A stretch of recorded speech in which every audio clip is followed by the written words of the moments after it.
하고 전문가정에 들어오셔서는 그래서 이제 부처님의 삶을 그래도 다른 사람에게 설명해 줄 수 있는 정도는 좀 돼야 되지 않나 이런 생각을 합니다. 그래서 크게 이제 우리가 부처님의 삶을 내 모습 좀 더 세분화하게 되면 8개의 장면으로 우리가 설명을 하죠. 그죠? 그래서 8개의 장면으로 설명할 때는 그것을 팔상도라고 얘기한다 그랬어요. 그죠?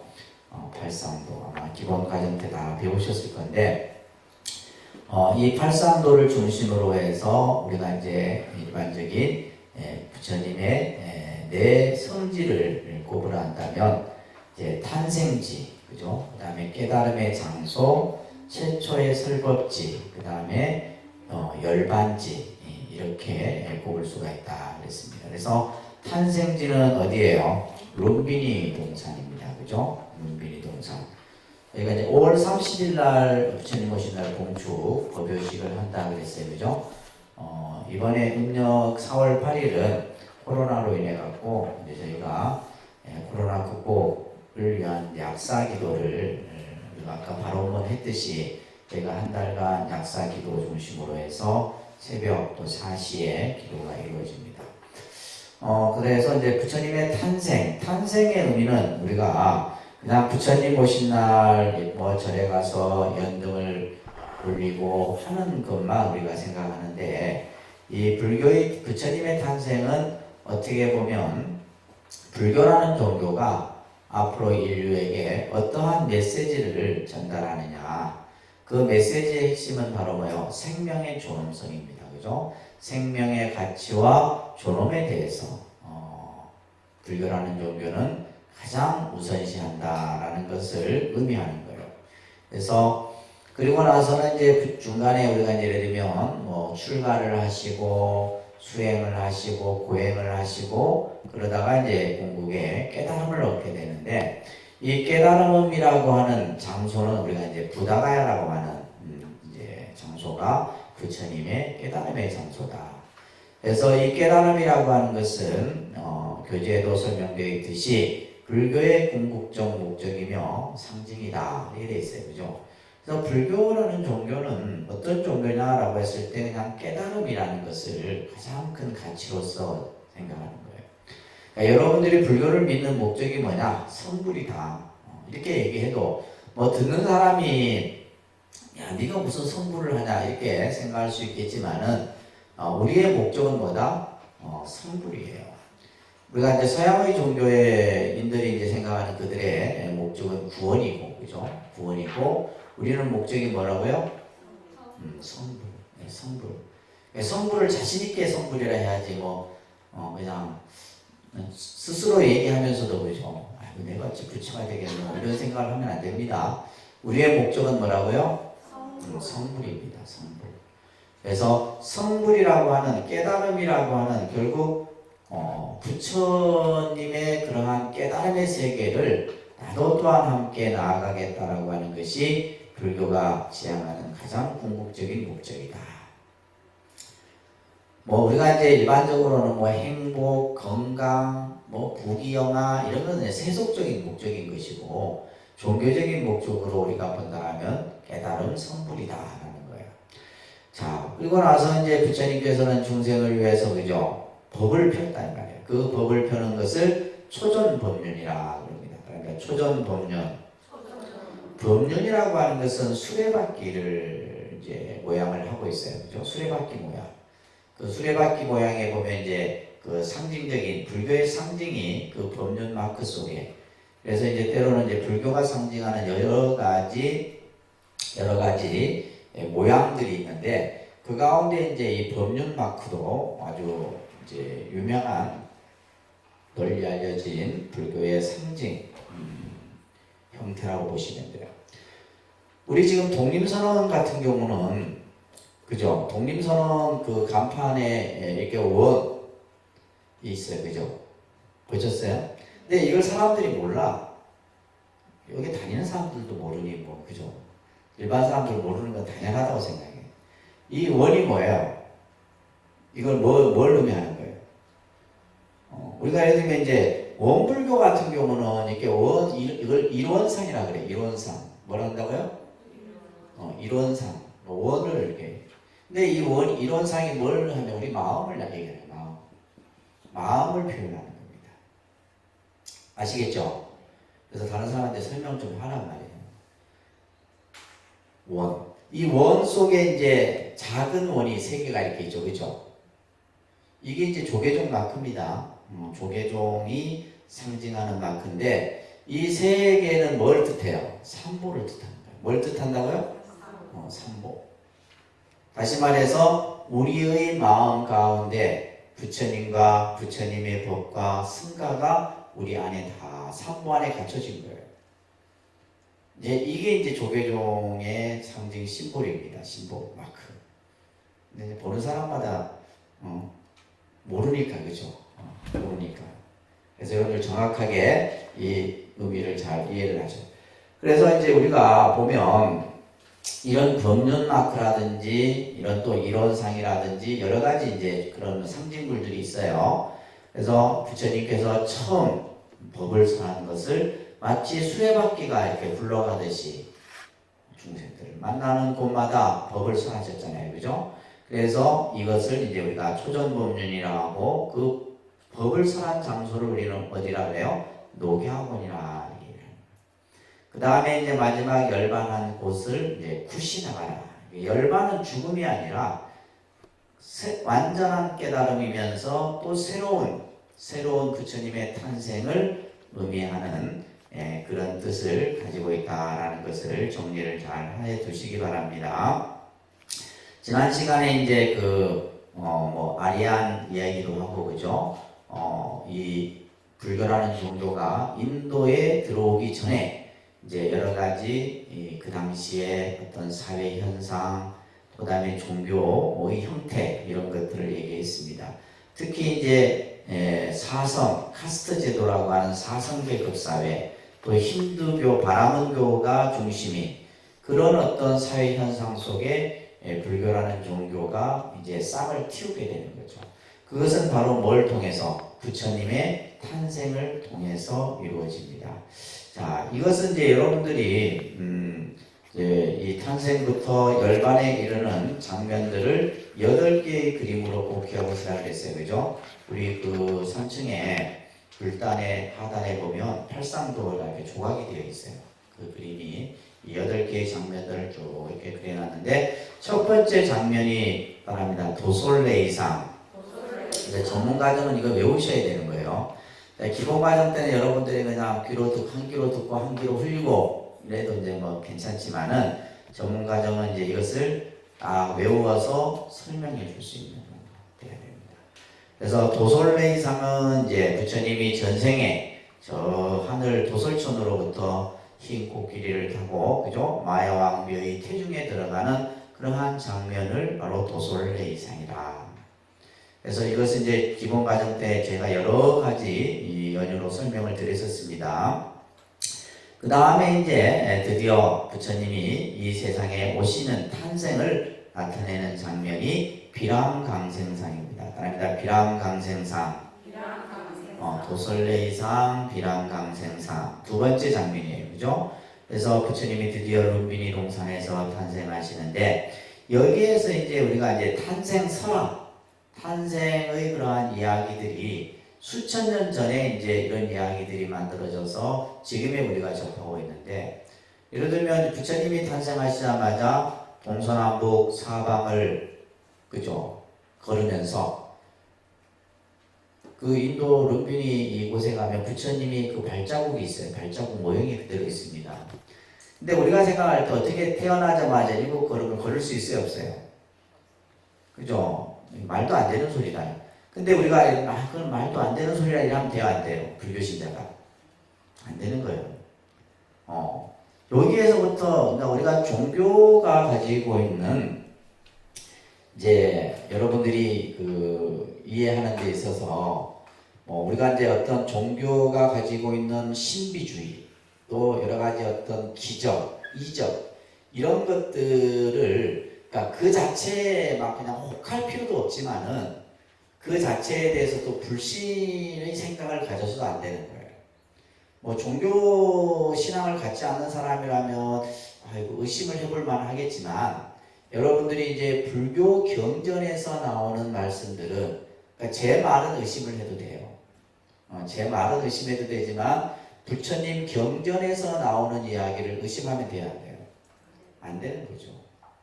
그러면 내가 부처님 경전에서 나오는 이야기를 내가 믿지 못한다면 우리가 예를 들면 종교라고 하는 것은 믿음의 관계 속에서 이루어지는데 형선이 될 수 없다 이 말이에요. 그래서 제가 기본과정 때 혹시 기억나세요? 우리가 이제 이 부처님의 탄생을 얘기할 때 첫 번째가 신화, 그 당시에 어떤 설화, 신화적 요소가 생각해야 된다라는 부분을 말씀드렸고, 두 번째는 뭐 역사적 사실, 그죠? 역사적 사실. 그러니까 예를 들면 서가모니 부처님은 역사적인 인물이기 때문에 분명히 역사적인 뭔가 문헌이든 유적이든 뭔가 있어야 되는 거예요. 이게 분명히 있어야지만 우리가 사람들이 부처님이 이 세상에 오신 분이구나 라는 것을 알 수 있겠죠, 그죠? 세 번째는 뭐예요? 세 번째는 이게 종교적 요소예요. 그러니까 이 종교적 요소라고 하는 것은 이제 뭐 불교가 됐든 기독교가 됐든 뭐 다 마찬가지예요. 이제 다 이런 개념들이 복합적으로 그 안에 이 지금 스토리 안에 다 포함되어 있는 거예요. 그래서 예를 들면 부처님이 탄생하시자마자 동서남북 7걸음을 걸으시고 한 손은 하늘을 가리키고 한 손은 땅을 가리키면서 우리 아까 탄생 그 아기 부처는 안 그러고 탄생불이라고 그래요. 관욕대에 있죠. 관욕대에 있는 그 부처님의 모습을 뭐라 그래요? 탄생불이다. 우리는 그냥 뭐 쉽게 해서 뭐 아기 부처가 아기 부처가 있고 뭐 어른 부처가 있어요. 네, 그런 표현이 탄생불이다 원래 하는 것이 정확한 표현입니다. 근데 한 손을 가리키고 한 손은 땅을 가리킨다 이 말이에요. 그러면서 우리가 흔히 말하는 탄생계라는 개념을 공부했었어요. 그죠? 이런 것도 여러분들이 꼭 기억하셔야 됩니다. 천상천하 유화독존, 따라합니다. 천상천하 유화독존, 일체계고 아당한지. 천상천하 유화독존은 뭐예요? 자기 존엄, 생명의 존엄 가치를 선포하는 말씀이에요. 그러니까 부처님의 탄생은 어떻게 보면 불교라는 종교가 앞으로 이러한 메시지를 인류에게 전하겠다라고 하는 것을 나타내는 표현이에요. 예를 들면 태어나자마자 어떻게 말을 하냐? 말을 할 수가 없잖아요. 근데 이런 말을 했다는 것은 불교라는 종교는 이러한 것을 가장 최우선 가치로 삼고 있다는 거예요. 그래서 첫 번째는 뭐예요? 생명이에요, 생명. 불교는 제일 중요한 것이 생명의 존엄과 가치를 근본으로. 지금 우리 인류가 코로나19에 의해서 얼마나 많은 사람들이 죽어가고 병들어가고 고통하고 그죠? 또 그것이 그냥 단순히 어떤 병듦의 고통으로만 끝나는 것이 아니라 경제적인 파장까지도 미친다. 이런 것들을 결국 누가 만들었느냐? 예를 들면 바이러스라고 하는 것이 뭐 그냥 예를 들면 뭐 지금 미국 같은 경우는 뭐 우한 연구소에서 중국에서 만들었다 말 하는데 결국 뭐요? 다 인간이 만든 거예요. 인간의 탐욕과 무지로부터 만드는 거다. 그런데 부처님은 2600년 전에 이미 이러한 말씀을 하신 거예요, 우리에게. 근데 인간은 그것을 듣지 않고 그죠? 인간 본연의 중심으로 모든 것을 했단 말이에요. 생명들을 그냥 죽이고 인간이 원하면 먹고 이런 모습들로 인해서 지금 우리가 그죠? 우리 인간이 살고 있는 이 지금 지구도 병들어가고 있는 것이 현실입니다. 그죠? 그래서 이 천상천하 유화독존이라는 말은 자기 존엄, 자기 또 인류의 생명의 가치 존엄을 선포한 말씀이고 그 다음에 일체계고 아당한지라고 하는 구절은 뭐냐면 불교라는 종교는 뭐요? 모든 것을 현실의 고의 문제, 괴로움의 문제로부터 출발을 한다라는 거예요. 이게 중요한 핵심입니다. 불교는 지금 우리가 사는 현실의 괴로움을 이 괴로움에서 어떻게 벗어날 것인가 중생들이 다 고통에 빠져 있다 이 말이에요. 그 고통을 뭐예요? 이 부처님 아기 부처가 그죠? 탄생불이 탄생하면서 내 그 모든 괴로움을 다 편안케 해주겠다. 이게 이제 불교의 가치, 지향하는 가치예요. 그래서 우리가 괴로움의 문제를 어떻게 풀 것인가 라는 것이 불교라는 종교가 갖고 있는 답입니다. 아시겠죠? 근데 여러분들은 그렇게 보지 않잖아요. 그렇죠? 절에 와서 신앙생활 하면서 맨날 괴로움 이 문제를 해결하는 건데 여러분은 괴로움을 더 쌓아가. 더 가지려고 하고 더 얻으려고 하고 더 누리려고 하고. 그러니까 지금 우리는 뭐요? 부처님의 말씀과는 정반대의 길을 가고 있다는 것을 알아야 되는데 모르고 있단 말이에요. 그래서 이 두 가지의 문제를 탄생계를 통해서 우리들에게 얘기를 하신 거예요. 자, 그래서 이거는 이제 예를 들면 이제 뭐 어떤 요소들이 있어요. 종교적 요소와 또 이 안에는 뭐냐면 신화적 요소가 같이 담겨 있어요. 마야 부인의 오른쪽 옆구리에서 탄생했다. 어떻게 생명이 그죠? 뭐 생명마다 태어나는 모습이 다 다르겠지만은 인간은 그죠? 옆구리로 태어나는 게 아니잖아요. 이거는 뭐냐면 이 지금 부처는 뭐예요? 이 지금 왕자는 뭐예요? 왕족 출신이다라는 것을 신화적으로 그냥 그 당시에 이제 카스트 제도 이런 어떤 또 범천 신앙 이런 것을 통해서 우리가 이해를 해야 되는 겁니다. 이런 얘기도 제가 다 말씀을 드렸었어요. 기억나세요? 네. 기억이 나야 되는데 기억이 안 난다면 이거는 정말로 심각한 겁니다. 자, 그래서 도솔레이상, 비랑강생상.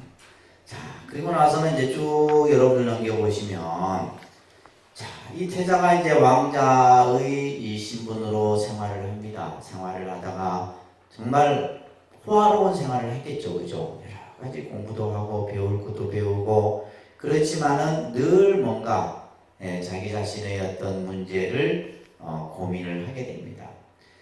여러분들이 이제 꼭 기억해야 될 것이 24페이지에 보면 이 설법은 부처님께서 나중에 이제 부처가 되시고 나서 깨달음을 얻고 나서 제자들에게 했던 설법이에요. 나는 왕자 시절에 이런 세 가지 자만을 가졌었다. 우리는 이런 자만을 가지게 되잖아요. 그죠? 젊었을 때는 나는 늙지 않을 것이다. 나는 이 젊음이 항상 유지될 것이라는 자만을 가지게 되고 또 우리는 건강할 때는 뭐요? 아유 나는 아프지 않아. 그죠? 또 예를 들면 병들고 이런 사람들을 보고 싫어한다 이 말이에요. 그 다음에 마지막에 뭐요? 우리는 죽는 모습을 보고도 나는 죽을 거다 생각하는 사람이 별로 없습니다. 아 나도 저와 같이 될 것인데 이 생각하는 사람 별로 없다 이 말이에요. 나는 죽지 않을 거야.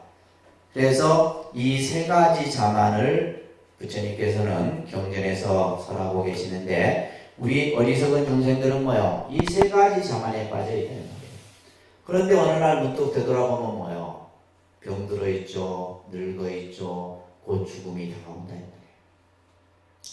그래서 이 지금 설법에서 우리가 이제 기억해야 되는 것은 아무리 우리가 부귀영화를 누리고 우리가 원하는 것을 얻더라도 이 세 가지는 피할 수 없다는 거예요. 아시겠죠? 늙음, 병듦, 죽음이라는 것. 이 세 가지는 피할 수 없는 거예요. 이것이 그래서 우리가 어떻게 보면 우리 중생의 입장에서 보면 가장 큰 괴로움이에요. 이게 본질적인 괴로움입니다. 이것만 피하면 되는데 이걸 피할 수가 없다 이 말이에요. 자, 그러면서 부처님은 점점 이제 고뇌의 시간들을 보내게 되고 그러면서 이제 세 번째 장면이 삼원유관상이에요. 그러니까 삼원유관상. 삼원유관상은 이제 이 태자가 동서남북 네 문을 나서게 되는데 여기에서 이제 여러분들 이것도 잘 이해를 하셔야 돼요.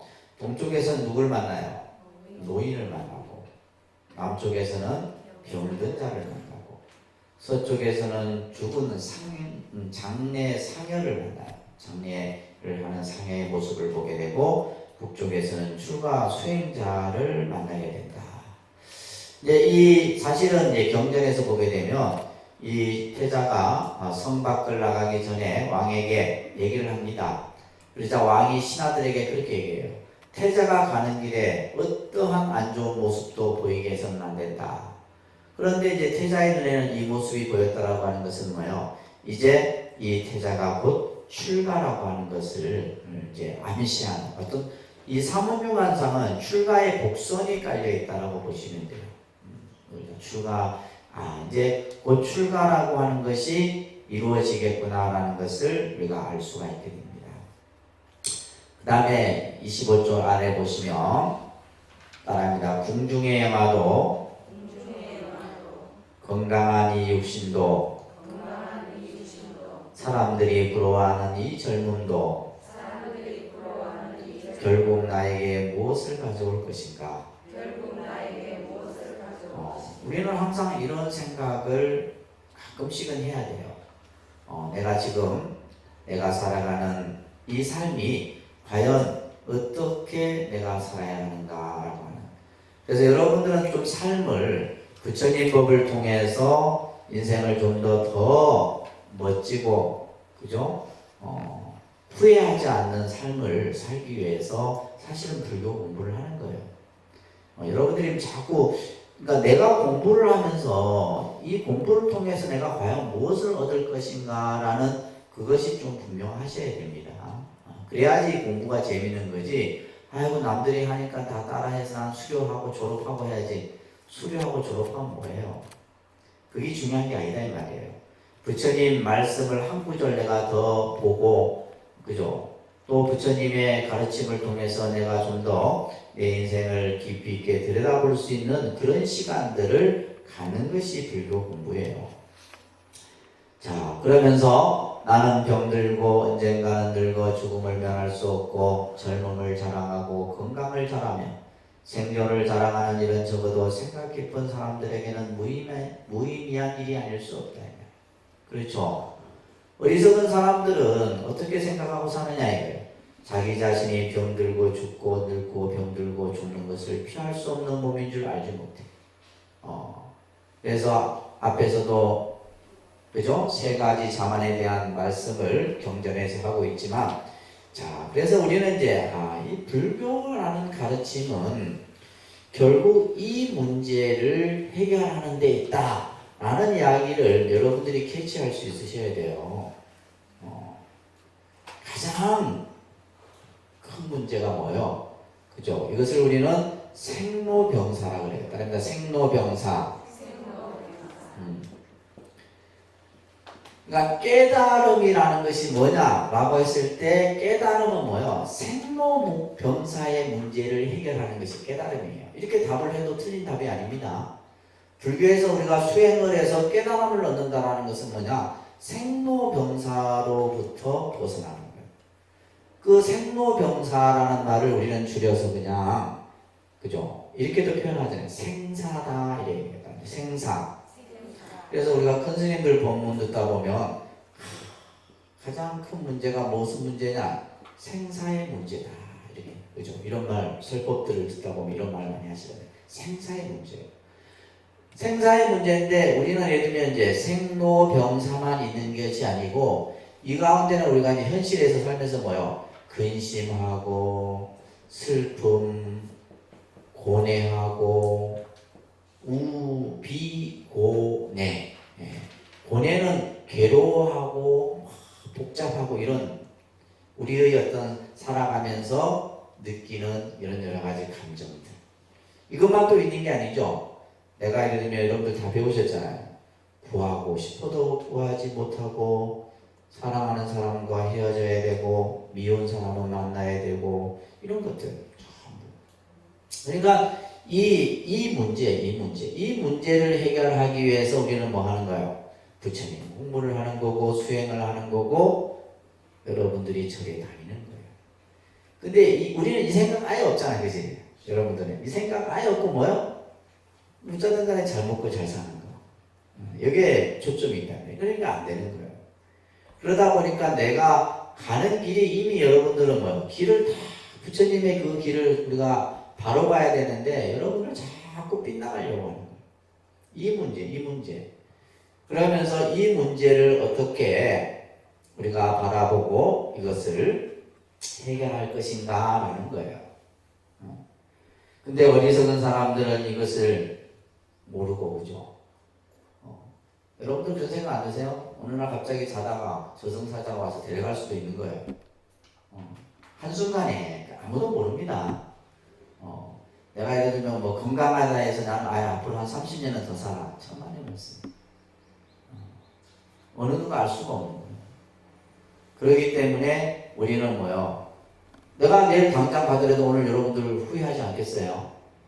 아직 그 사람들은 그러거든. 내가 아직 할 일이 더 많은데, 해야 할 일이 더 많은데, 90이 돼도 100이 돼도 물어보세요. 다 그 얘기합니다. 그래서 우리가 지금 살고 있는 이 현실의 모습을 부처님께서는 우리들 보고 바로 봐라, 바로 봐라 이 얘기를 하고 있는 거예요. 잘 기억하셔야 됩니다. 자, 그러면서 드디어 부처님은 이제 중간에 결혼도 하시고, 그죠? 여기서 지금 라울라라는 아들을 또 낳게 됩니다. 자, 그러면서 이제, 아마 요즘으로 치면 뭐 100일 돌 잔치쯤 됐을 것 같아요. 이 라울라 아들이 이제 태어난 지 한 100일쯤 되더니, 이제 큰 나라의 잔치가 벌어지던 그날이 이제 이 시다르타 대자가 출가를 하게 되는. 근데 이 출가를 할 때, 여러분들 26페이지에 나오는 요 경구가 아주 유명한 뜻을 담고 있는 부처님 말씀입니다. 같이 소리내서 한번 읽어볼게요. 나는 하늘에 태어나기를 원치 않는다. 자, 시작. 나는 하늘에 태어나기를 원치 않는다. 일체 중생의 사사의 미래에 고통하고 있지 않는다. 나는 일체의 괴로움을 구제하기 위하여 출가하는 것이니 유의 없는 깨달음을 얻어 스스로를 이룰 때까지 결코 돌아오지 않는다. 이런 구절들은 외우시라고 해서 항상 강조합니다. 그죠? 항상 강조해요. 이것을 외워야지만 여러분들이 부처님의 출가의 의미를 이해할 수가 있고, 또 우리가 이제 스님들이 출가하는 목적도 여기에 다 담겨 있어요. 첫 번째, 나는 하늘에 태어나기를 원치 않는다. 이 구절이 중요한 구절이라고 했어요. 왜? 이미 이 당시에 부처님 당시는 모든 사람들이 생각하는 목적, 그건 뭐였냐면 하늘에 태어나는 거였어요. 하늘에. 그래서 이 불교라는 종교는 우리가 이제 크게 종교를 두 가지로 나눕니다. 하나는 인간 중심의 종교, 하나는 신 중심의 종교, 이렇게 나눠요. 그래서 보통 서양 종교는 신 중심의 종교죠. 신이 모든 것을 창조하고 신이 모든 것을 다스리고, 인간이 할 수 있는 것은 별로 없어요. 신이 다 신의 뜻이지. 불행해도 신의 뜻이고 행복해도 신의 뜻이에요. 그러나 인간 중심의 종교는 뭐요? 내가 모든 것을 만든다. 이게 차이점입니다. 이게 가장 근본적인 차이점이에요. 그런데 부처님이 이 세상에 오셨을 그 인도의 사회의 분위기는 뭐요? 모든 것은 우리가 뭐 수행을 하는 요가 수행자든 고행을 하는 고행주의자든 수많은 사람들이 전부 뭐요? 하늘에 태어나는 것이 목적이었다. 근데 불교라는 종교는 그것과 다르다. 하늘에 태어나기를 나는 원치 않는다. 일체 중생이 생사윤회라는 게 생사윤회. 아까 우리 생사의 문제 뭐 이런 용어들 했죠, 그죠? 생사윤회. 생사윤회라는 말도 우리 많이 씁니다. 생사윤회라는 말은 뭐예요? 태어나고 죽고 태어나고 죽고 태어나고 죽고 계속 반복하는 거예요. 여러분들의 삶은 계속 이 생사윤회에서 벗어나지를 못하는 거예요. 이 생사윤회에서 벗어나는 것을 우리는 뭐라 표현해요? 생사해탈이라 이렇게 표현하는 거예요. 뭐라 표현한다고요? 그러니까 용어를 제가 말하는 것처럼 자유자재로 구사할 수 있어야 됩니다. 하나의 용어를 가지고 계속 다양하게 표현을 해내야 돼요. 생사의 문제에서 그죠? 또 그 생사의 고통에서 계속 반복되는 것을 생사의 윤회, 그 생사를 벗어나는 것을 생사해탈이라. 이게 좀 불교의 거의 어떻게 보면 전체를 다 표현하는 겁니다. 그래서 중생들이 생사윤회에 지금 고통받고 있지 않느냐 이 말이에요. 그러면서 출가한 목적이에요. 옆에다 써놨어요. 부처님의 출가의 목적. 나는 일체의 괴로움을 구제하기 위하여, 중생들의 괴로움을 구제하기 위하여 출가하는 것이니, 그 밑에 줄 거놓고 출가의 목적이다. 중생들의 뭘 하기 위해서? 괴로움을 구제하기 위해서, 중생들의 괴로움을 구제하기 위해서 출가하는 것이니, 깨달음을 얻어 부처를 이룰 때까지는 내가 결코 돌아오지 않으리라. 이거는 뭐예요? 출가의 다짐이에요. 밑에 줄은 뭐예요? 출가의 다짐입니다. 그래서 우리가 내가 무엇을 할 때는 이 다짐이 필요하잖아요. 우리가 기도를 할 때도 내가 다짐이 필요하고, 수행을 할 때도 필요하고, 예를 들면 여러분들 공부하는 데도 마찬가지예요. 내가 그래도 불교를 어느 정도 내가 이해할 때까지는 내가 공부를 계속 하겠다, 이런 생각이 있어야 돼요. 아시겠어요? 나 그런 생각 가지고 계신 거예요? 그래서 부처님도 부처를 이룰 때까지 내가 결코 돌아오지 않으리라, 이렇게 말씀을 하시고 드디어 출가를 하시는데, 이때 태자의 나이가 29이에요. 그래서 탄생하셔서 그죠? 19살에 결혼을 하고 29에 이제 출가를 하셔서, 출가한 이제 날짜가 2월 8일입니다. 이런 것들은 기본적으로 그냥 상식적으로 여러분들이 암기하셔야 돼요. 암기. 근데 우리 불교 신자들은 외우는 걸 왜 이렇게 싫어하는지 몰라. 다른 종교애들은 잘 외우던데, 그죠?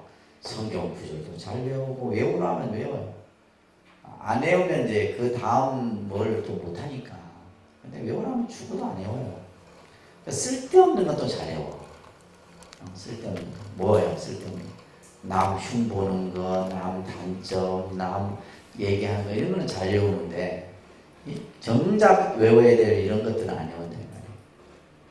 자, 29이 되던 2월 8일에 출가를 하게 됩니다. 자, 이때 이제 출가를 해서 이 태자는 제일 먼저 했던 것이, 먼저 머리를 길렀던 자신의 두 발을 깎죠. 그죠? 그래서 여러분들이 그냥 머리 깎는 것은 뭐예요? 이발이에요. 이발이라 하잖아요. 그죠? 우리 스님들이 머리를 깎는 것을 삭발이라고 해요. 삭발. 삭발염이다, 이런 말을 씁니다. 스님들이 머리를 깎고 이제 출가를 할 때, 출가의 상징이 뭐냐 하면, 출가의 상징이 삭발염이라는 표현을 써요. 여러분들 혹시 그 영화 보셨어요? 아재아재 바라제? 별로 관심 없는 거죠. 그게 보면 그 유명한 배우 있잖아요. 그 머리 깎는 장면이, 삭발하는 장면이 나와요. 삭발을 할 때 막 그냥 닭똥 같은 눈물을 막 뚝뚝 떨어뜨리면서 그 이렇게 할 때 그 이제 하고, 그 삭발을 하면서도 삭발하는 의식이 있어요. 스님들. 근데 출가를 할 때 이제 삭발할 때가 가장 어떻게 보면 내가 이제 진정한 부처님의 제자의 길로 들어서는구나, 이런 어떤 생각들을 가지게 됩니다. 그래서 이제 삭발을 하고, 그죠? 그래서 스님들의 머리카락을, 여러분들 이제 우리가 스님들의 절집에서, 우리가 불교에서 머리카락을 뭐라 그런다 그랬어요? 무명초라 그럽니다. 뭐라 한다고요? 무명초. 무명이라는 건 뭐예요? 번뇌다. 번뇌. 번뇌의 풀이에요. 번뇌. 여러분들 머리카락이 번뇌의 풀이에요. 머리카락이면 할 수가 없고. 여러분들 저 같은 이렇게 깎은 느낌 한 번도 경험해보지 않았죠, 그죠? 머리 깎으면 얼마나 시원한데. 시원합니다. 그냥 진짜로 머리를 깎으면 정신이 맑아져요. 정신이 맑아요. 그래서 절집안에서 이제 머리카락을 무명초라 이렇게 표현하는데, 삭발을 하고, 그 다음에 염이 이거는 이제 물들인다라는 뜻인데, 이거는 어떻게 보면 이제 우리 한국에 와서 이런 표현들이 생긴 것 같아요. 이제 인도 부처님 당시 때는 그 수행자들이 입는 옷을 분소이라 그래요. 뭐라 한다고요? 분소이라고 하는. 그래서 나중에 이제 이 분소이라고 하는 것은 뭐냐면 남이 버린 옷, 그죠? 길가에 버려진 옷을 기워서 그것을 헝겊을 이렇게 그냥 기워 갖고 만든 옷이에요. 그것이 나중에 이제 이 분소이가 가사라는 이제 개념으로 바뀌게 돼요. 가사. 근데 이제 우리 그 한국 불교에 와서는 염이라 해서 물들인 옷이다. 근데 이거는 어떤 개념에서 나오냐면 우리가 이제 우리나라 민족은 백이 민족이죠. 흰 옷을 입는다 이 말이에요. 흰 옷을. 그래서 흰 옷을 입은 것에 이제 수행자의 옷을 차별하기 위해서 물들인 옷을. 그래서 지금은 이제 뭐 스님들의 승복 색깔이 전부 뭐 회색 이런 옷의 색깔을. 그래서 원래부터 처음부터 이제 물론 뭐 회색을 입은 게 아니라 이런 어떤 염의의 개념을 해서. 그래서 이제 일반 사람들은 흰 옷을 입으니까 출가한 스님들은 뭐요? 물들인 옷을 입도록 하기 위해서 저렇게 한 거예요.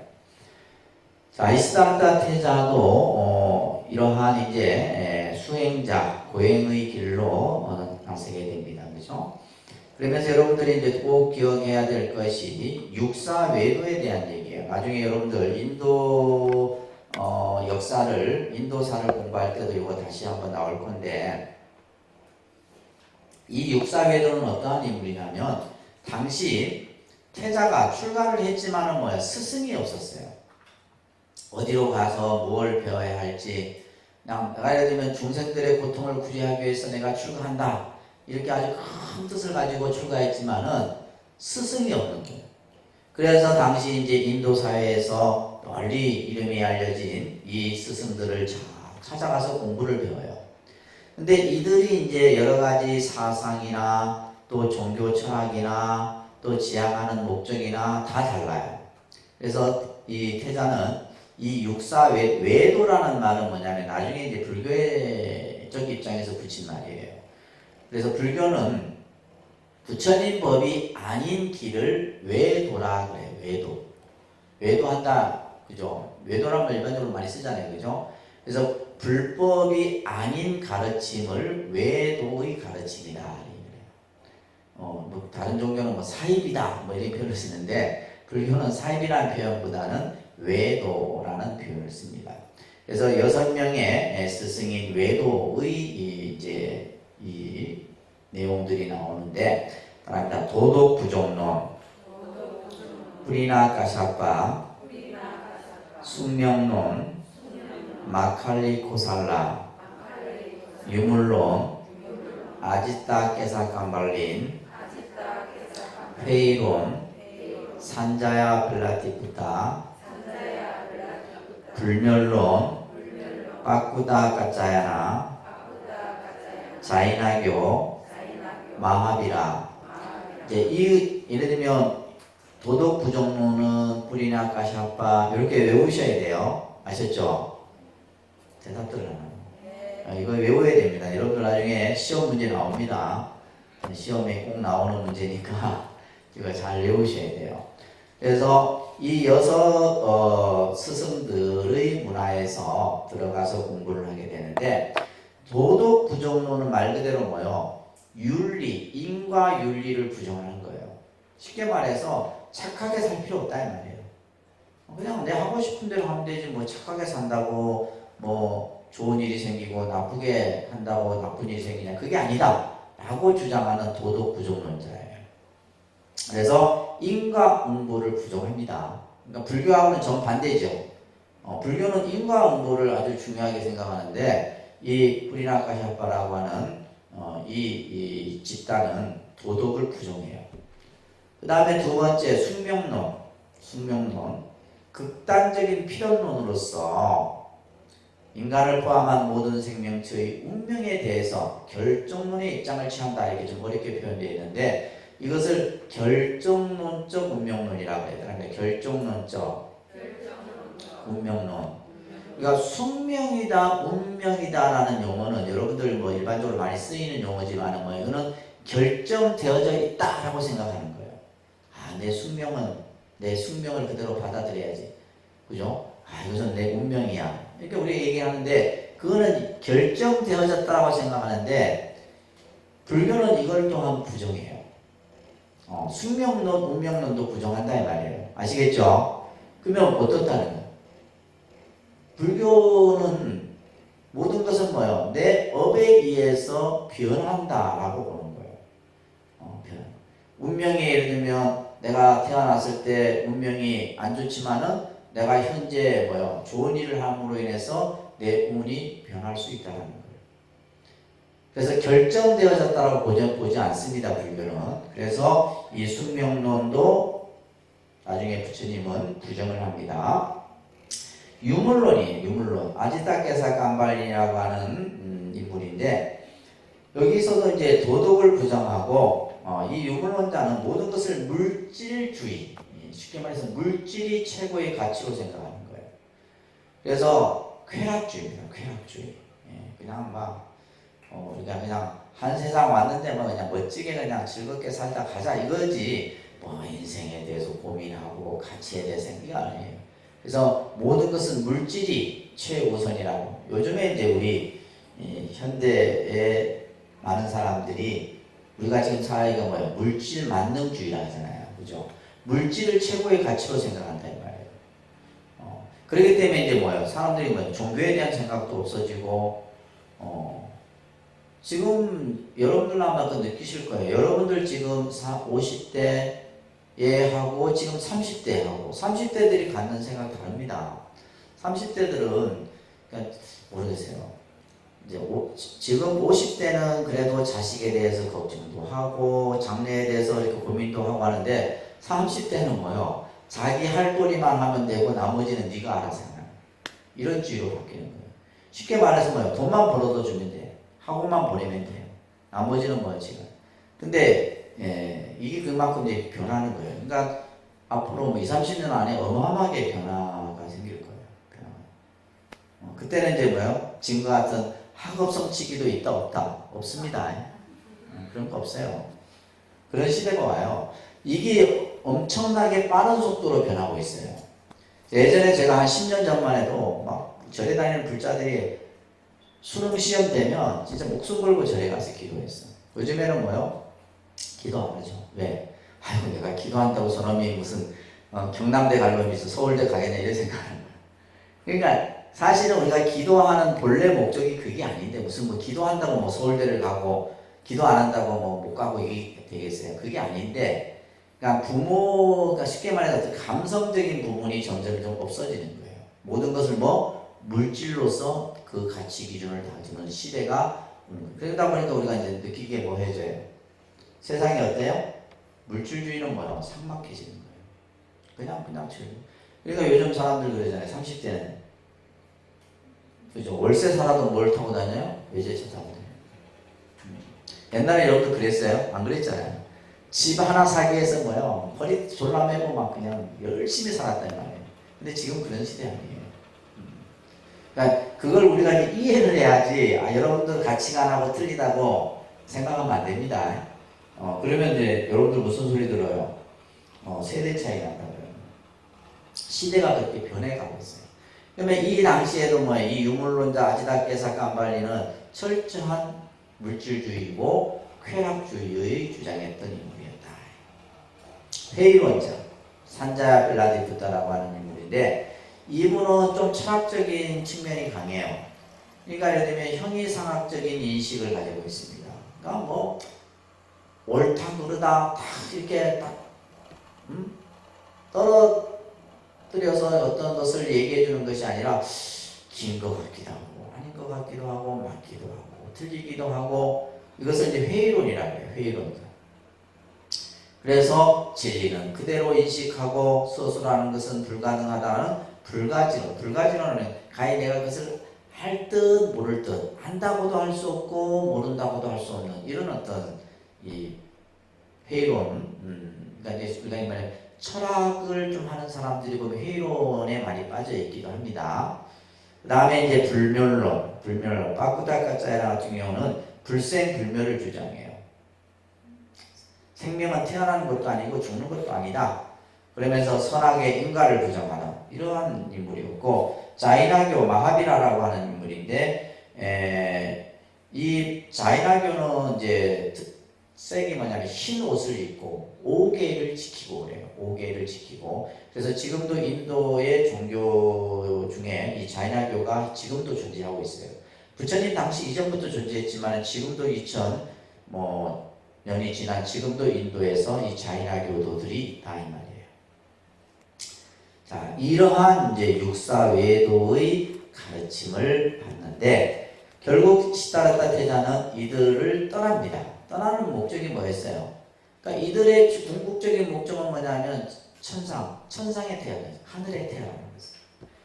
그래서 여러분들 인도라는 종교는요, 보면 우리가 그냥 기독교 같은 데 보면 기독교는 그냥 천당 이러고 나서 그 천당이 어떻게 생겼는지 이게 설명이 없거든요. 그냥 하느님의 세계 이렇게. 근데 이 불교는 뭐예요? 하늘을 33천으로 구분합니다. 33가지의 하늘이 있어요. 그래서 욕계, 색계, 무색계 이렇게 해갖고 그 하늘을 33개로 구분하고 그 하늘마다 어떻게 이루어져 있고 이런 것들이 쭉 설명이 되어 있어요. 어디에서? 구사론이라고 하는 책을 보면 그 논서에 보면 그런 하늘에 대해서 또 그것만 있어요. 여러분들 지장계 같은 데 보면 또 지옥에 대해서 얼마나 또 자세하게 나와 있어요. 그죠? 그러니까 우리가 예를 들면 이 하늘이면 하늘, 지옥이면 지옥 이에 대해서 아주 구체적으로 설명을 하고 있습니다. 인도의 문헌에는. 그래서 이들이 이제 궁극적으로 가고자 하는 길이 바로 뭐냐? 천상에 태어나는 것이었는데 이때 이제 시다라타 태자는 이들의 생각과 자신의 생각의 목적이 같지 않음을 알고 혼자서 다시 고행을 하게 되죠. 그죠? 그래서 중간에 누굴 만나냐면 교리에 나와 있듯이 빈비사라왕을 만납니다. 빈비사라왕. 당시 부처님 당시 인도가 면적이 굉장히 큽니다. 인도가 인구는 세계 2위고 면적은 세계 6위인가 7위인가 됩니다. 면적이 굉장히 커요. 예를 들면 이게 인도 지도라 이렇게 본다면 실제 이제 이 중심으로 이제 뭐가 흘러요? 겐지스 강이라는 강이 쭉. 그래서 인도가 이제 문명 발생지 가운데 하나라 그랬어요. 그죠? 그러면 요게 이제 각각의 작은 나라들이 그 당시에 이제 이렇게 한 16개의 나라가 있었다. 이렇게 얘기합니다. 16개의 나라 중에 가장 이제 북쪽은 이제 코살라라고 하는 나라가 있었고, 코살라. 그 다음에 마가다국이라는 나라가 가장 큰 영토를 가지고 있었어요. 그 다음에 마가다국의 이 성은 이제 우리가 보통 왕사성이라 이렇게 얘기를 하죠. 그죠? 그 다음에 또 하나가 이제 우리가 흔히 말하는 사위성이라고 하는 나라가 또 있었죠. 그죠? 그래서 이 마가다국이 가장 강대국이었어요. 마가다국이란 이 나라의 군주가 바로 왕이 빈비사라 왕이라는 왕인데 이 빈비사라 왕을 만나서 나중에 이제 빈비사라 왕이 부처님에게 정사를 지어드리는데 그 정사가 유명한 무슨 정사요? 중림정사죠. 그죠? 중림정사. 이거 꼭 기억하시면서 나중에 뒤에 나오면 한 번 더 설명을 드릴게요. 자, 이렇게 해서 이제 이 시다라타 태자는 혼자서 정말 어느 누구도 하지 않은 수행의 길을 들어가게 됩니다. 그 장면을 설산수도상이라고 해요. 그러니까 설산수도상. 설산수도상. 자, 따라합니다. 조솔레이상, 비람강생상, 삼원유관상, 유성출가상, 설산수도상. 이렇게 이제 요 장면대로 부처님의 그 삶의 모습을 항상 여러분들이 머릿속에서 기억을 해야 돼요. 자, 중부경이라는 경전에 나오는 구절입니다. 어디를 찾아가 보아도 요 구절 같이 한번 소리내서 같이 한번 읽겠습니다. 시작. 스승이 없구나. 이제는 내 자신이 스승이 될 수밖에 없다. 그렇다 나 혼자이므로 깨달아야 한다. 번뇌를 끊을 수도초를 구하고자 할진대 이곳이 적합하다. 내 이제 여기서 번뇌를 끊으리라. 자, 이제 제자는 그죠? 당시에 정말 이름이 널리 알려진 6명의 이러한 큰 스승을 찾았지만은 자신이 원하는 그 답을 찾을 수가 없었어요. 그래서 이제는 나 혼자, 내가 내 자신이 내 스승이 될 수밖에 없구나. 내 혼자 힘으로 깨달아야 한다. 그런데 여기서 우리가 중요한 사실을 하나 여러분들 꼭 생각하세요. 그러면 이 시다라타 제자가 이들 육사 외도의 문화에 들어가서 정말 아무것도 배운 게 없었을까요? 아니에요. 나중에 그런 것들이 전부 다 밑거름이 되는 겁니다. 우리가 예를 들면 여러분들이 공부라고 하는 것은 내가 어떤 공부를 하든 그것이 나중에는 뭐예요? 다 쓸모가 있는 거예요. 옛날 어른이 뭐 도둑질 빼고는 다 배우라는 말이 그런 말이에요. 다 배워두면 나중에는 다 그죠?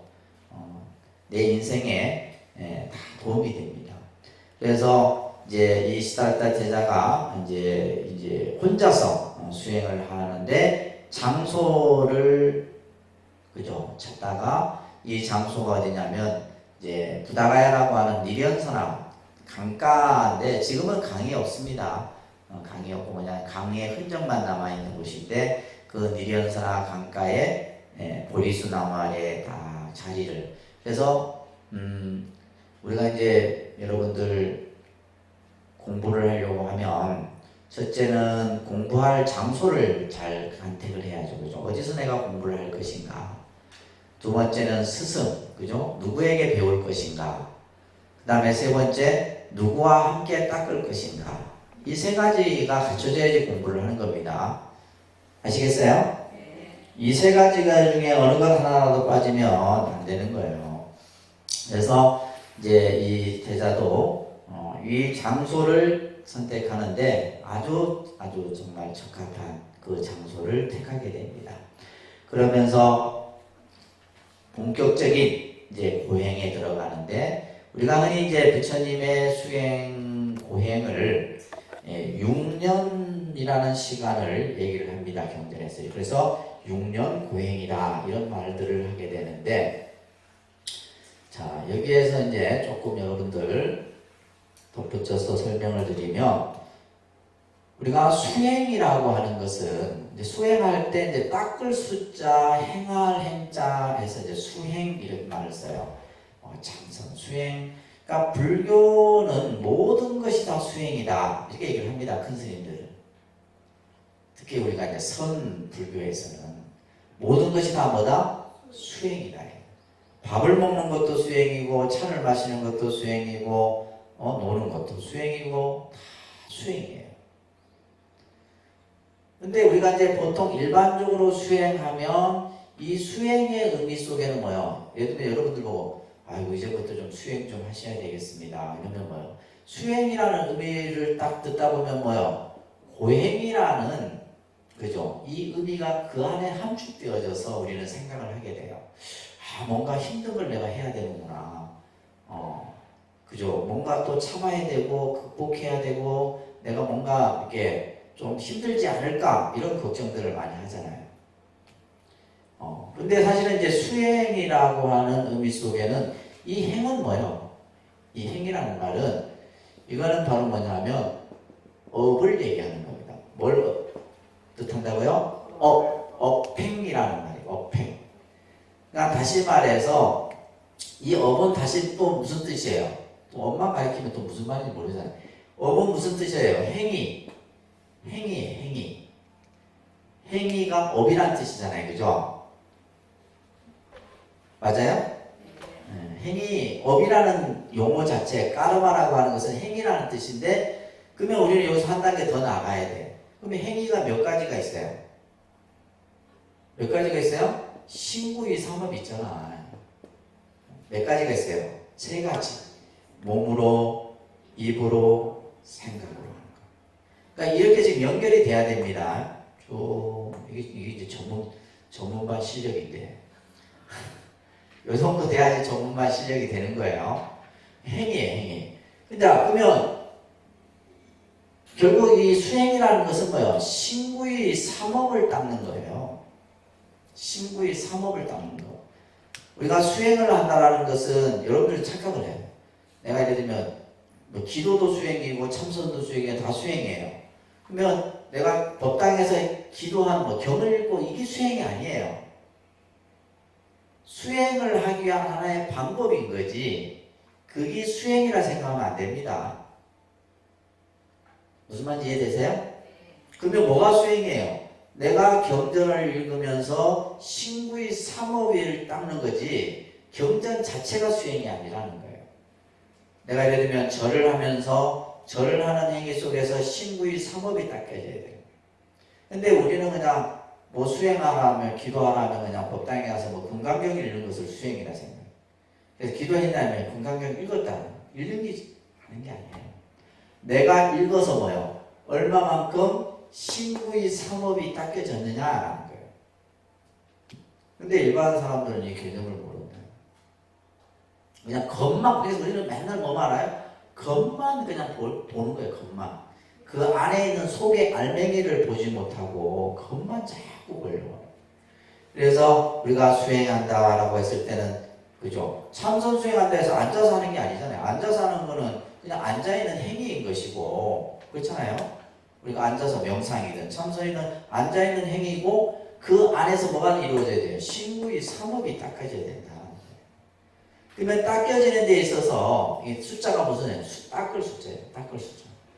닦는데 어떻게 닦느냐라고 했을 때 먼저는 뭐야? 이제 그러면 먼저 우리는 육체를 다스릴 수 있어요. 닦는다라는 의미는 다스린다 이런 뜻이에요. 수의 의미는 뭐다? 다스리는 겁니다. 수의 의미는 뭐라고요? 다스리는 거예요. 무슨 뭐 청소하듯이 뭐 예를 들면 때를 벗겨내듯이 닦는 것도 마찬가지예요. 근데 그 안에 본래 더 깊은 의미는 뭐다? 다스리는 거예요. 다스리는데 첫째는 뭐예요? 우리의 몸을 다스려야 돼요. 뭘 다스려야 된다? 그렇죠. 육체를 다스려야 돼요. 육체. 그러니까 육체가 우리가 몸이 없으면 수행을 못 하는 거죠. 내가 몸이 아파봐요. 무슨 뭐 기도도 할 수 없고 아무것도 할 수 없어요. 그래서 우리가 제일 먼저는 육체를 다스려서 어떻게 하는 거예요? 다스리는 것은 끝나는 게 아닙니다. 다스린다는 것은 결국 뭐 하면 조복시키는 거예요. 뭐 한다? 조복시키는 거예요. 다시 말해서 조복시킨다는 말은 뭐냐면 내가 육체에 끄달리지 않은 거예요. 근데 우리는 그렇잖아요. 손가락 몸에 어느 한 상처만 나도 뭐요? 온 신경이 그게 가 있잖아요. 그렇죠? 손가락에 뭐 칼로 싹 베이기만 하면 베이고 나면 어떻게 돼요? 온 신경이 여기에 다 가 있단 말이에요. 근데 맨날 이게 뭐 그러니까 이 조복을 하는 게 아니라 끄달리는 거예요. 조복의 반대는 뭐다? 끄달리는 겁니다. 조복의 반대는 뭐라고요? 끄달리는 거예요. 매여 있는 거예요. 매여. 생각이 그게 딱 매여 있게 돼요. 그래서 우리가 첫째는 육체를 먼저 조복해야 되는 거예요. 근데 이 단계를 여러분들은 못 넘었습니다. 못 넘었어요. 그러니까 참 수행이 될 수가 없는 거예요, 진짜. 그러니까 육체를 조복한다는 말은 뭐예요? 시간이 오래될수록 1시간, 2시간, 3시간, 4시간 시간이 오래될수록 우리 시간이 지나면 힘들잖아요, 그죠? 근데 시간에 대한 개념이 없어져 버리는 거죠. 그래서 여러분 아마 그런 경험 해보셨을 거예요. 공부가 잘 될 때는 1시간이 10분처럼 느껴져요. 참선이든 연불이든. 저도 마찬가지예요. 기도할 때도. 내가 몸이 컨디션이 좋으면 2시간 기도해도 한 시간 가뿐한 정도. 근데 몸이 피곤하면 돼요. 몸에 내가 끄달리게 되면 어떻게 돼요? 2시간이 하루처럼 느껴진다. 결국 그래서 우리가 내 이 육체를 잘 다스리는 것도 수행이에요. 아시겠죠? 육체를 잘 다스리는. 그래서 우리가 이제 이걸 다스리는 데 있어서 이제 가장 중요한 것이 음식인 거예요. 그래서 실제 이제 명상, 참선, 이제 이런 수행에 있어서는 음식, 그 다음에 또 뭐가 있어요? 잠, 적당한 시간에 잠을 자고, 적당한 음식을 섭취하고, 이런 것들이 다 갖춰져야 돼요. 그러면 절대 수행이 안 됩니다. 예를 들면 뭐, 막행막식 하면서 어떻게 수행이 돼요? 어떻게 기도가 돼요? 안 되는 거예요. 두 번째는 뭐예요? 이제 육체가 이제 다 내가 이제 다스려져요. 육체가 다 내가 내 마음대로 다스려지고 나면 그 다음에 두 번째가 뭐예요? 마음이죠. 그래서 우리가 수행을 한다라고 하는 것은 육체를 조복하고 마음을 다스리는 건데 여기에는 뭐예요? 뭐가 필요하다는 거예요? 인내와 참음이 필요하다는 거예요. 여기서 고행이라는 것은 인내와 참음입니다. 아시겠죠? 이런 설명을 해도 감동을 못하네. 인내와 그죠? 쉽게 말해서 인욕. 그래서 금강경에 보게 되면 부처님을 뭐라 표현하냐면 인욕 수행자라고 해요. 인욕 수행. 인욕 수행자예요. 가장 참기 어려운 것을 능히 참는 수행자. 바로 부처님이에요. 그래서 우리가 고행이라는 것은 이 수행 자체가 괴로운 것이 아니라 육체를 다스리고 마음을 다스리는 데 있어서 뭐가 필요하다? 참고 견디고 이겨내는 이 시간이 필요하다는 거예요. 이게 수행의 가장 중요한 본질입니다.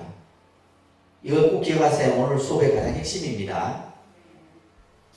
그래서 서가 시다르타 태자도 자 보세요. 육신을 조복받고자 이렇게 했잖아요. 그죠? 지금 이거 설명하려고 이거 드린 거예요. 육신을 조복하기 위해서 고행의 정진에 들어가게 되는데 6년간의 수행을 하게 되죠. 자, 파리정지부에 나오는 경전구절이에요. 과거의 어떤 수행자라도 자 같이 한번 읽습니다. 시작.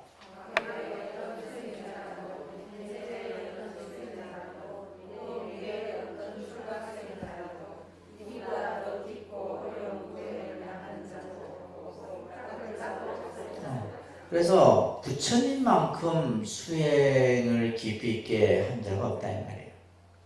어느 누구도 해보지 못한 그러한 그래서 난행 고행이라고 해요. 난행 고행 하기 어려운 그죠 수행과 또 어느 누구도 경험해보지 못한 그러한 고행을 이 태자는 닦게 됩니다.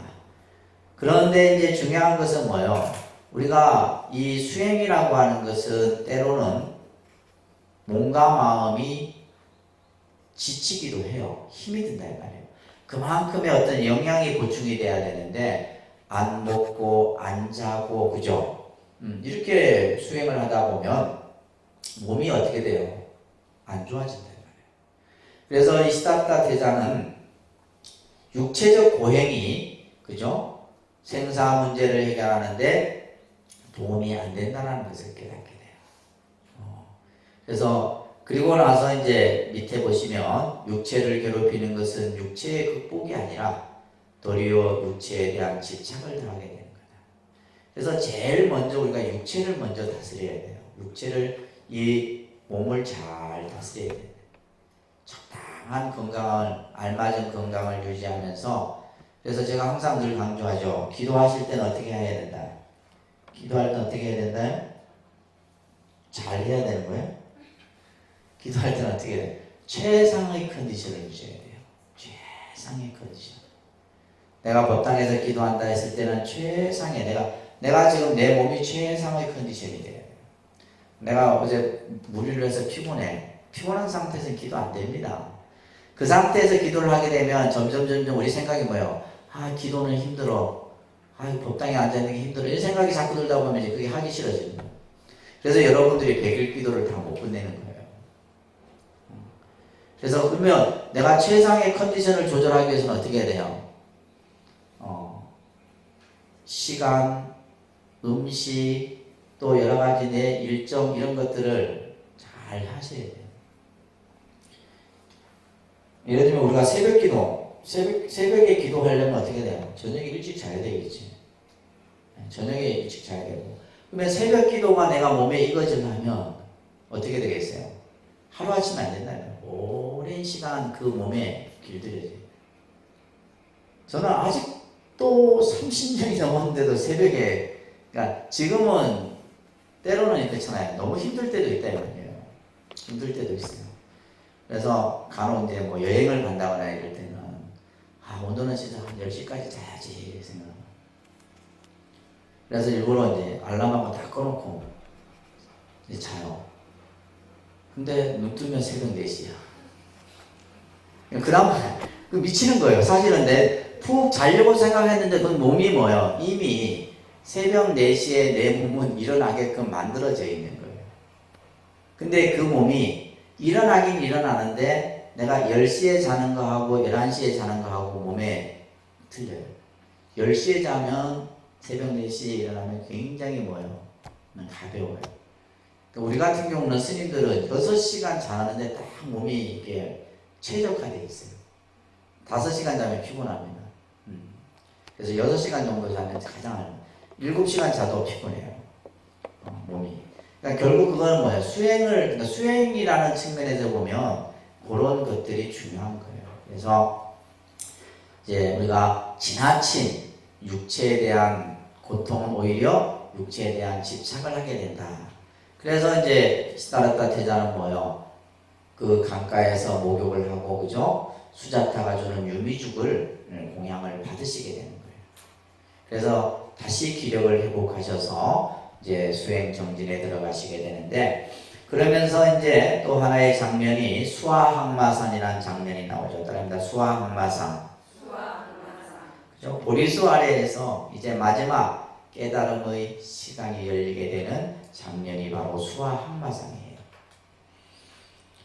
자, 29페이지 밑에 보시면 설사 이 몸의 피부가 다 썩고 뼈가 부스러지며 피가 다 말라버린다 할지라도 얼마나 그 깨달음에 대한 그 의지가 이 구절 속에 담겨 있다는 것을 여러분들이 느끼셔야 돼요.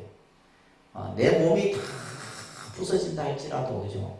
그런 각오로 우리는 기도든 수행이든 해야 된다 이런 얘기예요.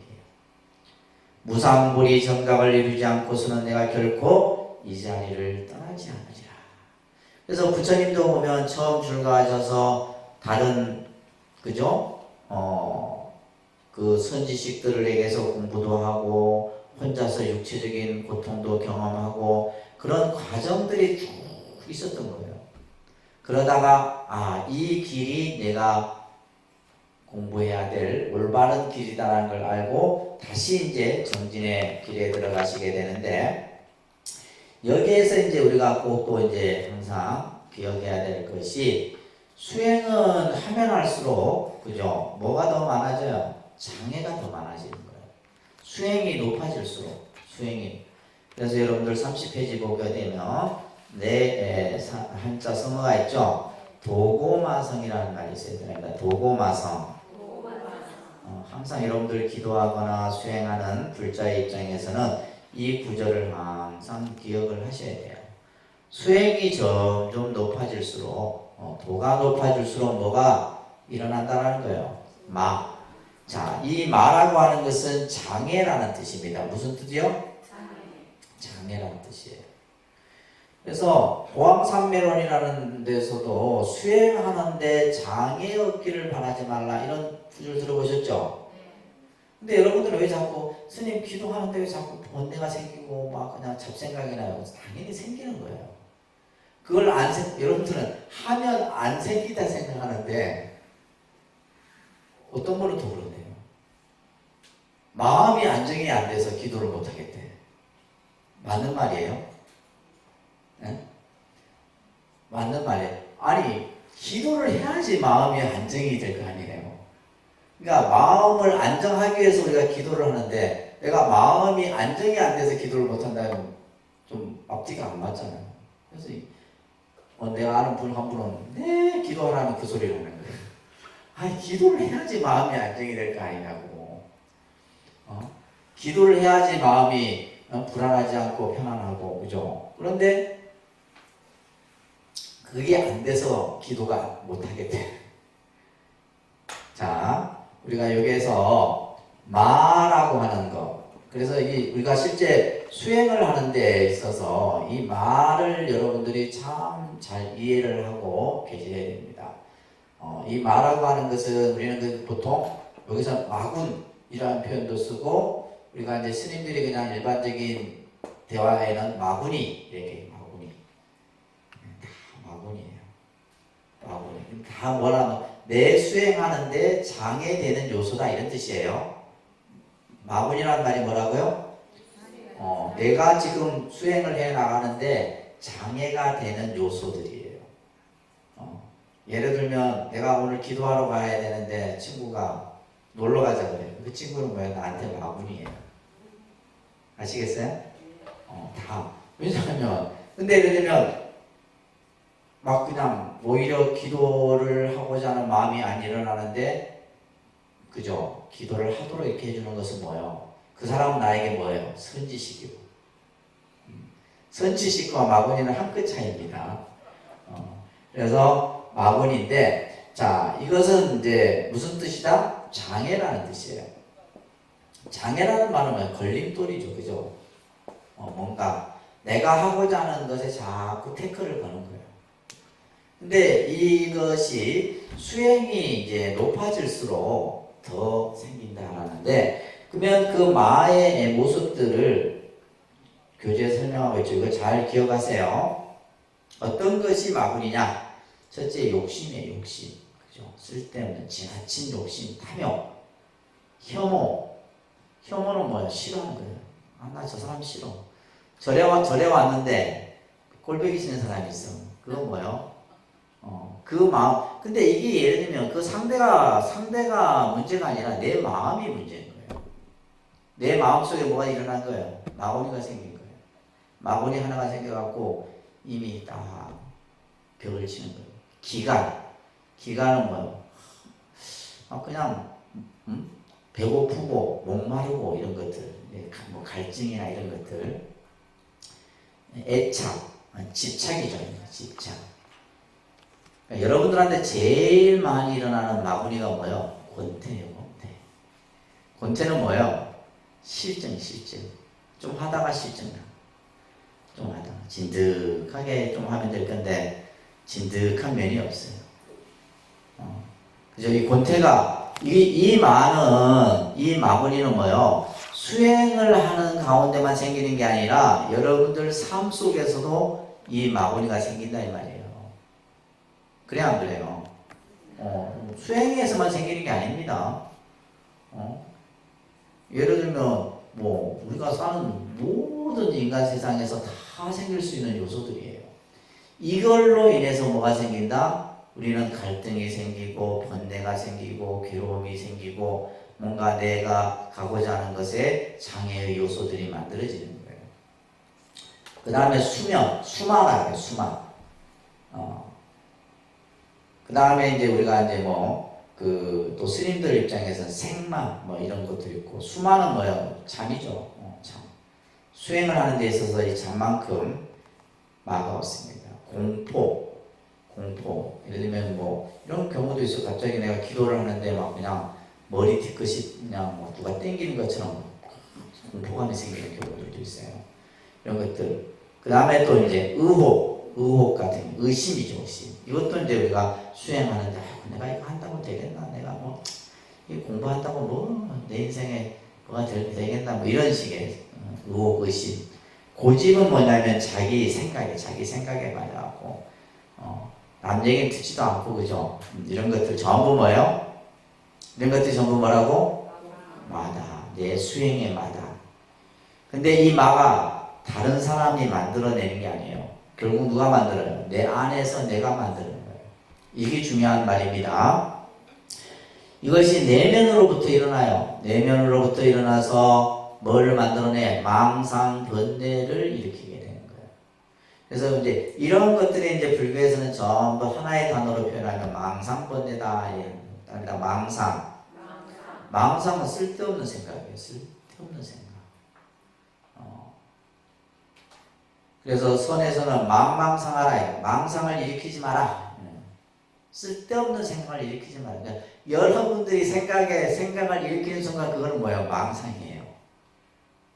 내가 공부를 하는데 공부하는 그 생각에 딱 생각을 둬야 되는데 딴 생각을 딱 일으키면 망상이에요. 번뇌는 뭐예요? 우리가 쉽게 말해 번뇌라는 말은 복잡하고 얽히고 설킨 상태를 번뇌라는 거예요. 이럴까 저럴까 막 그냥 이리 재고 저리 재고 그냥 그죠? 이런 것들 전부 이런 것들이 이제 이 시다르타 태자의 마음속에서 용수순 치면서 일어납니다. 근데 이것을 전부 뭐예요? 다 항복시키는 거예요. 항복이란 말과 조복이란 말은 아까 조복했죠, 그죠? 육체를 조복한다. 이런 언어적인 표현이 비슷합니다. 항복을 하게 돼요. 그러면서 시다르타 태자는 이제 선정에 들어가는 거예요. 그러니까 이런 어떤 그 내면에서 일어나는 여러 가지 문제들을 하나하나 잠재우면서 깊은 선정 속에 들어가게 되는데, 따라합니다. 초선, 이선, 삼선, 사선, 이것을 사선정이라고 해요. 나중에 여러분들 교리할 때 배울 건데, 네 선정 속에 부처님이 이제 들어가시는 거예요. 그러면서 초야에 이제 밤이 처음 이제 깊어지는 그때 천왕통을 놓게 되고, 중야에 숙명통을 놓게 되고, 후야에 삼명육통을 성취합니다. 그래서 시다르타 태자가 보리수 아래의 선정 속에서 이 내면에서 일어난 모든 마의 장애들을 항복시키고 나서 이렇게 초선정, 이선정, 삼선정, 사선정의 선정에 들어가서 이제 마지막에 해탈의 경계까지 이르시게 되는 거예요. 이때 이제 이 장면을 뭐요? 샛별이 반짝이는 그 순간에 대오를 성취했다. 이렇게 이제 표현을 하는 겁니다. 자, 그러면 여기에서 이러한 깨달음의 순간 부처님이 무엇을 해결한 거예요? 생사의 문제를 해결한 거예요. 뭘 해결했다? 모든 고뇌의 문제를 해결했다는 말이 있잖아요. 그죠? 이거는 한마디로 뭐예요? 생사를 벗어났다. 이런 얘기예요. 생사에서 벗어나서 마음이 다 평안의 상태가 된다. 마음 일체 번뇌가 일어나지 않는, 그럴 때 이제 대광명이 우주를 감싸고 환하게 빛나고 있음을 보시게 된 겁니다. 자, 이것을 부처님께서는 혼자서 이렇게 말씀하셨어요. 따라합니다. 이제 어둠은 영영 사라졌도다. 어둠의 흐름도 모두 사라졌다. 이제 다시 생사의 길을 따르지 않으리. 이것을 고뇌의 채우라 하노라. 이게 이제 자설경이라는 경우는 뭐냐면 부처님이 누가 묻지 않았는데 혼자서 이렇게 하신 말씀을 모아놓은 경을 자설경이라고 해요. 그래서 이제 어둠은 영영 사라졌도다. 여기서의 중요한 키워드는 어둠이에요. 어둠. 이 어둠을 불교적인 용어로는 무명이라 합니다. 꼭 기억하세요. 무명. 따릅니다. 무명. 이것을 다른 말로는 무지라고도 합니다. 무지. 그래서 불교는 결국 이 무명을, 그죠? 무명이라는 것은 캄캄한 어둠의 상태를 무명이라 그래요. 캄캄한 어둠의 상태. 그래서 중생의 생각은 뭐예요? 무명 속에 갇혀져 있는 거예요. 무명 속. 우리 생각은. 그래서 이제 그것을 이제 다른 말로는 번뇌라는 용어를 같이 붙여서 무명번뇌 이렇게 표현하기도 해요. 그러니까 무명번뇌, 무명번뇌라는 표현을 쓰기도 합니다. 그냥 무명이라는 말을 쓰기도 하지만, 그래서 캄캄한, 우리가 예를 들면 아무 생각이 일어나지 않는, 그죠? 앞뒤가 꽉 막힌 그런 상태, 캄캄한 어둠의 상태. 이 무명을 뭘로 바꾸는 거예요? 광명으로 바꾸는 거예요. 무명을 뭘로 바꾼다? 광명. 광명은 빛이요. 그러면 불교에서의 광명은 뭘 뜻하는 거예요? 지혜를 뜻합니다. 뭘 뜻한다고요? 불교에서 밝히는 불들은 전부 지혜입니다. 연등의 불빛도 지혜고, 법당에 우리가 초를 올리는 초도 지혜고, 그 촛불도 그죠? 지혜고, 부처님 전에 밝히는 인등의 불빛도 지혜고, 불교에서 밝히는 모든 빛은 뭐다? 지혜를 상징하는 거예요. 아시겠죠? 지혜를 상징하는 거예요. 캄캄한 어둠의 상태에서 광명의 지혜. 그래서 이것을 우리는 이제 용어는 뭐 붙였다 뗐다 마음대로 하는 거예요. 광명, 지혜 이렇게. 지혜, 광명 이런 말 들어보셨죠? 지혜, 광명. 그러니까 두 단어를 하나로 같이 쓰는 건데 또 띄어서도 따로따로 써도 되고 자유자재로 가능합니다. 따라합니다. 지혜, 광명. 지혜, 광명의 불을 밝히자. 우리가 부처님 오신 날에 여기가 그거예요. 지혜, 광명의 불을 밝히자. 이 어둠의 세상에 부처님의 지혜, 광명의 불을 밝히자. 이게 등공양 올리는 의미입니다. 아셨죠? 무슨 뭐 10만원, 20만원 이게 중요한 게 아니고 내 어둠에, 내 마음의 어둠에 그 지혜, 광명의 불을 부처님께 다 바치는 그런 마음으로 해야지 그게 진정한 등공양이에요. 근데 여러분들은 그 생각이 없잖아요. 그죠? 맨날 뭐 얼마나 물어쌓고 안 된단 말이에요. 그러니까 우리가 수준이 항상 그 수준에 머물러 있는 거예요. 불교를 제대로 이제 공부를 해서 그런 의미들을 우리가 초를 키는 의미, 인등을 키고 등불을 키고 하는 의미가 바로 이거예요.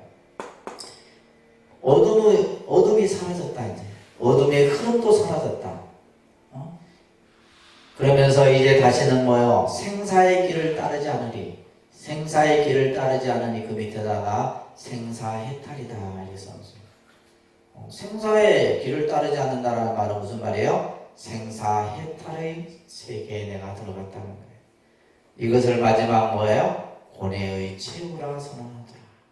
이것이 이제 마지막이다 이 말이에요. 내가 중생들에게 보이는 마지막이다. 그러면서 이 자설경에서 이렇게 무명의로부터 지혜 광명의 빛의 순간으로 바뀌게 됩니다. 시타르타 태자는 인간이 갖고 있는 모든 고뇌를 해결했다. 모든 고뇌 위에다 뭐 해야 돼? 생사, 그죠? 생사의 문제 이렇게 해놔요. 모든 고뇌가 뭐라고요? 생사의 문제. 우리는 여러분들은 그죠? 지금 부처님 법을 믿고 하면서 가장 큰 문제는 무슨 문제다? 생사 문제라는 문제 의식을 가져야 되지. 그냥 세속에서 이렇게 하는 것은 문제도 아니에요. 그거는 문제는 여러분들 입장에서 큰 문제지겠지만은 우리가 큰 이 부처님 법에서 보면 아무 문제도 아닌 문제다 이 말이에요. 아무 문제도 아닌 문제를 가지고 여러분들은 뭐예요? 문제화시킨다 이 말이에요. 문제도 아닙니다. 그냥 그랬잖아요. 우리가 일반적인 세속적인 문제는 뭐예요? 시간이 지나면 다 해결되고 안 되는 것도 안 되는 거고 이렇게 생각하면 돼. 그걸 가지고 막 고민하고 할 필요도 없어요. 이제 그런 마음이 이제 여러분들이 기도를 하고 부처님 공부를 하다 보면 생기는 거예요. 막히면 돌아갈 줄도 알고 또 뭐 막히면 뭐요? 잠시 쉬었다 갈 줄도 알고 멈출 줄도 알고 이런 마음들이 생겨야 돼요. 부처님 공부하는 분들은. 아시겠어요? 네. 그런 생각을 못하고 어떻게 이 수승한 부처님 공부를 한다 이 말이에요. 그래서 모든 문제를 해결함으로써 이제 부처님은 무상, 정등, 정각을 성취하시게 됩니다. 그러니까 무상, 정등, 정각. 무상, 정등, 정각을 안욕따라 삼맥 삼보리라. 이건 꼭 기억하셔야 돼요. 그러니까 안욕따라 삼맥 삼보리. 그래서 우리 불교는 무상, 정각이에요. 그래서 이것을 그냥 우리는 쉬운 말로 깨달음이다 얘기를 하는데 그 깨달음을 좀 더 우리가 이제 불교적인 용어로 풀어보면 무상, 정등, 정각이고 인도 말로는 뭐다? 안욕따라 삼맥삼보리라. 좀 발음이 잘 안 되죠, 그죠? 자꾸 하셔야 돼요. 안욕따라 삼맥삼보리. 자, 이 안욕따라 삼맥삼보리를 얻음으로써 부처님이 되신 거예요. 이때가 부처님 35이 되던, 그죠? 12월 8일, 나벌 8일입니다. 그래서 우리가 이 부처님이 성도하신 날은 어떻게 보면 불교라는 종교가 이제 뭐 한 거예요? 어떻게 보면 이때가 진정한 재탄생이에요. 불교라는 종교의 재탄생은 성도제일입니다. 그러면 우리가 부처님이 이 세상에 오신 것은 뭐예요? 네, 불교라는 종교의 어떤 시작점을 알리는 계기가 된 거고, 불교의 완전한 탄생은 뭐로부터 시작이 되었다? 성도제일로부터 시작이 된 거예요. 근데 우리는 사실 이제 부처님 오신 날만 크게 생각하지, 성도제일은 우리 불자들이 가볍게 생각 많이들 하잖아요. 그죠? 그래서 여러분들은 성도제일에는 우리가 이 성도제일의 의미를 좀 더 여러분들이 깊게 생각해야 돼요. 우리가 부처님이 얼마나 그 고행을 통해서 중생이 안고 있는 이 생사의 문제를 해결하기 위해서 정말 어느 누구도 경험하지 못한 이러한 수행을 이루시고, 마지막에 그죠? 그 어둠의 무명의 세계를 지혜 광명의 빛으로 부처님께서 바꾸셨다는 것을 우리가 생각하면 그 마음 속에서 뭐가 생기는 거예요? 예배의 마음이 생기고 귀의 마음이 생기시죠. 그래서 이 부처님은 49일 동안 선정산매에 들어갔다, 이렇게 이제 경전에 기록이 되어 있어요. 49일 동안 이제 산매 속에 들어가서 자신이 깨달은 그 지혜를 살피시게 되는데, 그러면서 12가지 인연의 이치를 살피고 또 우주와 인생의 모습들을 전부 관찰하시게 되는 거예요. 그러다가 이제 과연 이것을 누구에게 설할 것인가 라는 생각을 또 하시게 되죠. 근데 부처님이 이런 생각을 합니다. 이렇게 수승하고 깊고 깊은 이 법을 과연 중생들이 믿겠느냐 이 말이에요. 또 그것을 알아들을 수 있겠느냐, 이런 생각을 하게 돼요. 그런 생각을 하는 중에 누가 등장을 해요? 여러분들 밑에 교재에 나와 있듯이 범천이라는 신이 등장을 해서, 이것도 중요한 개념이에요. 범천이라는 신은 인도인들이 생각하는 뭐예요? 창조주입니다. 창조주. 인도인들이 생각하는 뭐라고요? 창조신이에요. 창조신인데, 이 창조신이 부처님 앞에 나타나서 법을 설해줄 것을 청해요. 이것을 권청이라 그럽니다. 그러니까 권청. 그러니까 이제 법을 설해주기를 청하는 것을 요즘 현대적인 말로는 뭐냐, 청법이라 이렇게 하는 거예요. 그러니까 청법. 그래서 여러분들 큰 스님 법문 듣기 전에 뭘 해요? 청법가 하잖아요. 청법가. 법을 설해주기를 청하는 거예요. 이제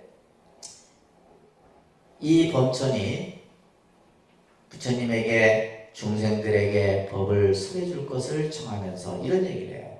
중생들 중에는 근기가 수승한 자는 부처님의 말씀을 믿을 자도 있을 것이고, 부처님의 법을 깨달을 자도 있습니다.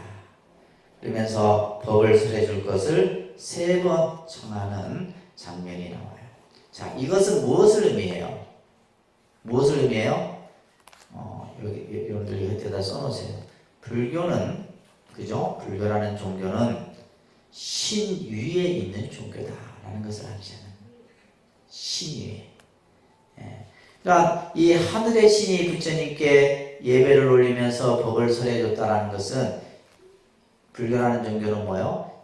그러니까 대부분의 종교가 신을 중심으로 하는 가르침이라는데, 불교는 그 위에 있는 종교다라는 거예요. 이걸 암시하는 겁니다. 아시겠죠? 오늘 여기까지 하도록 하겠습니다.